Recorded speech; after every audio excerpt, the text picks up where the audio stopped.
As far as my journey from having a personal awareness about myself and my ability to assist people, it was it certainly it started in Calgary, as I had been in I'd been Calgary 10 years. Okay. 8 years at that time, and I was in the field of construction. I had actually had started by my first job was the Calgary Airport, and we actually started to build that from scratch, the new one. And I think part of it is a testament to the kind of work that I grew up in at home. More hard labor type stuff. Hard labor type stuff, and you did a day's work or don't bother doing it. Oyster farming. I was doing all of that. I mean, I was working at age 8 to make sure I had my clothes for school, because no one was going to buy them because there wasn't money to buy them. Yeah. And so I was, picking strawberries and picking oysters and picking bottles on the road and all of those things. Yeah. And so when I started in this trade, this plumber pipe fitter trade in Calgary, I was there for 9 months, and then the actual mechanical room came, and that's where the chillers and the boilers and all of this. And right off the bat, it was natural for me. I loved math in school, and I would just make all these equations and whatever. And I, like I said, I worked so hard that normally they would have a journeyman and an apprentice fitting for a welder. I'm a first-year apprentice. I have a journeyman and a third year working under me, and I'm fitting for 5 welders. Getting third-year rate at 9 months into, and so it evolved from there. My specialty was going into boiler rooms and putting these big, massive boiler rooms together, and and I could just see it all, and I could put all the pieces together. It was almost metaphorical to what I now do for people and with people. And anyway.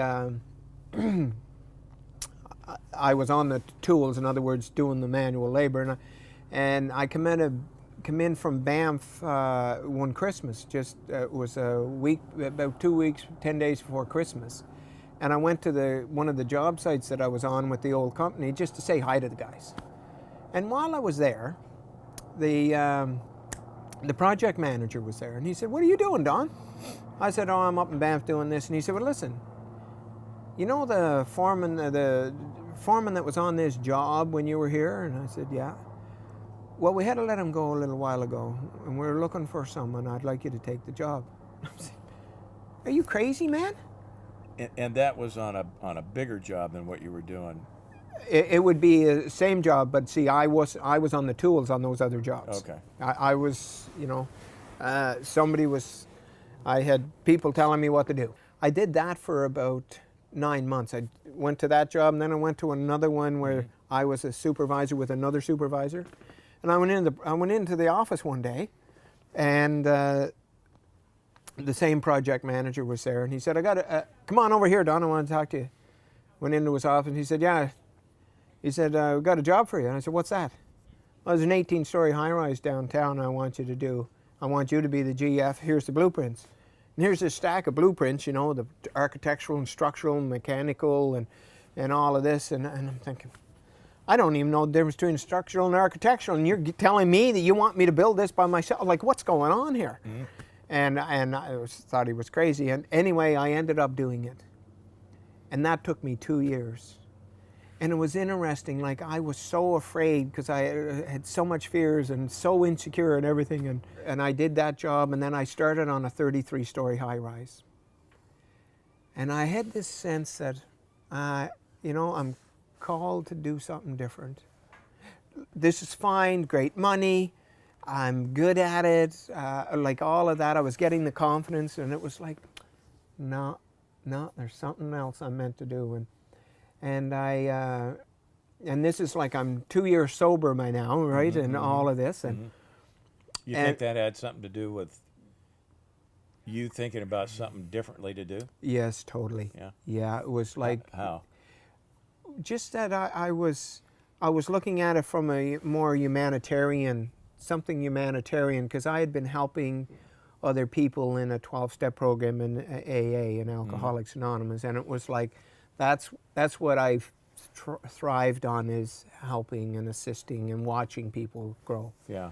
So it was that was feeding that. Building people rather than buildings. Exactly. Yeah. Yes. Or rather than mechanical rooms in buildings, Yeah. you know. Yeah. And so anyway, I gave them 3 months' notice. Said I'm leaving in April, and so I put my wife and 2 children and my cat and my dog in my truck. We had a trailer, had a camper on the back and a 28-foot triple axle trailer, and put everything we owned in it and headed across country to Prince Edward Island on the other side of Canada. And Headed back home. back home. Yeah.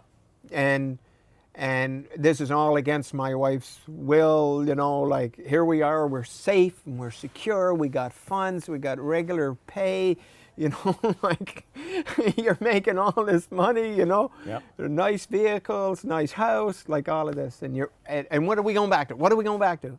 And it was nothing. I was going back to nothing. But that was my journey. I've done that so many times, of that, just stepping out into the unknown.